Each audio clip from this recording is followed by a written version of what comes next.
भारत सरकार पक्षधर है फ्रीडम ऑफ स्पीच की, लेकिन देश को तोड़ने का, भ्रमित करने का, भय फैलाने का और झूठी खबरें फैलाने का किसी को भी अधिकार नहीं है। जो राष्ट्र की एकता और अखंडता के लिए चुनौती बने, जो दुष्प्रचार करे, हमने पहले भी कहा था उसको नियमों के अनुसार उसके खिलाफ कड़ी से कड़ी कार्रवाई की जाएगी। और एक बार फिर भारत सरकार ने 16 ऐसे यूट्यूब चैनल्स को और पोर्टल्स को बंद करने का काम किया है। ये 5वीं बार ऐसा हुआ है और आपने देखा होगा इनके करोड़ों व्यूज़ थे और इससे समाज में नकारात्मकता फैलाने का, दुष्प्रचार करने का जो प्रयास किया गया, उसके खिलाफ ये कड़ी कार्रवाई एक के बाद दूसरी बार की गई है।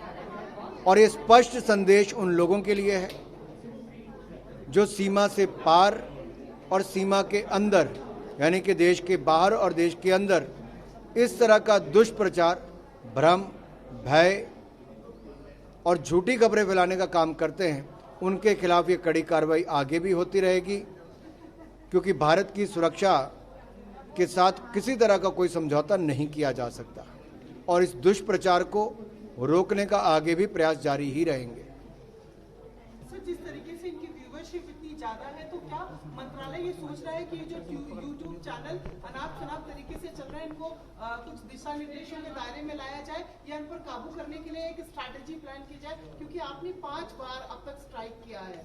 देखिए, सेल्फ रेगुलेशन हमने रूल्स के अंतर्गत दी है, जहां पे एक प्रयास था कि सब अपने आप नियमों के अंतर्गत ही काम करें, लेकिन जो भी गलत काम करता है उसके खिलाफ कड़ी कार्रवाई करने का काम हमने पहले भी किया, आगे भी करेंगे। और इसका समाज में, देश ने और सभी ने स्वागत भी किया है। और मैं धन्यवादी हूँ मीडिया का, जिन्होंने जनता तक भी इस खबर को पहुँचाया है, चाहे इलेक्ट्रॉनिक और प्रिंट मीडिया हो, कि कुछ लोगों ने प्लेटफॉर्म्स का गलत इस्तेमाल किया है।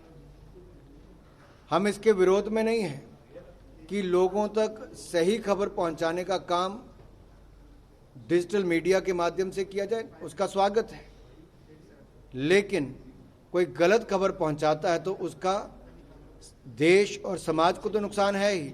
टीवी चैनल्स, न्यूज़पेपर जो कड़ी मेहनत करके सही खबर पहुंचाने का प्रयास करते हैं, उनके प्रयासों को भी एक ठेस पहुंचती है और उन पर भी प्रभाव पड़ता है। और आम आदमी को जानना मुश्किल होता है क्या सही क्या गलत है। तो इसीलिए जहां एक और पीआईबी की तरफ से हमने फैक्ट चेक शुरू किया था, जहां पर कोई भी उस पर जानकारी प्राप्त करना चाहते तो हम बताते हैं कि सही है, झूठ है।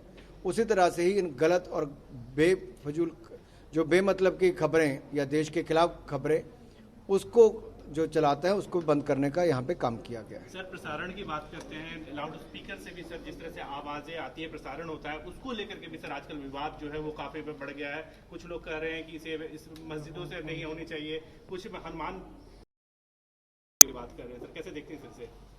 नियम कानून सबके लिए एक बराबर होने चाहिए।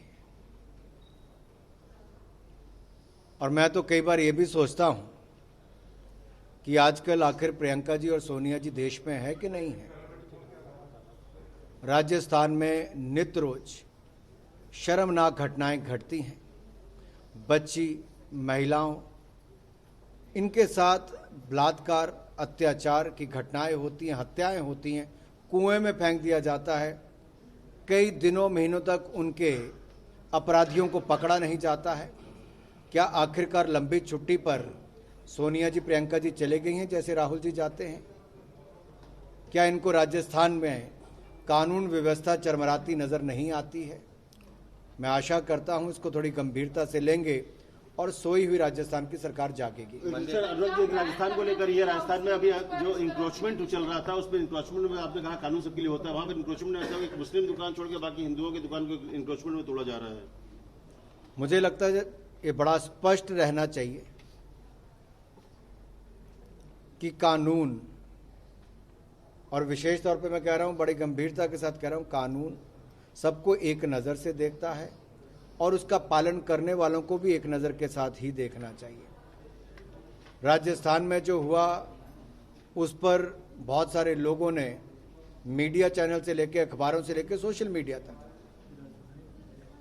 उस पर जिस तरह से की प्रतिक्रियाएं आई हैं, वो अपने आप में बहुत सारे सवाल खड़ा करता है कि आखिरकार ऐसा क्यों हो रहा है।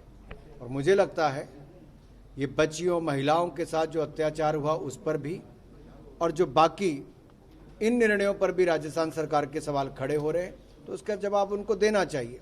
आखिरकार कांग्रेस पार्टी और राजस्थान की सरकार मूक दर्शक बनकर क्यों खड़ी है? सर आपकी लोकसभा सदस्य नमस्कार, मैं हूं मानक गुप्ता।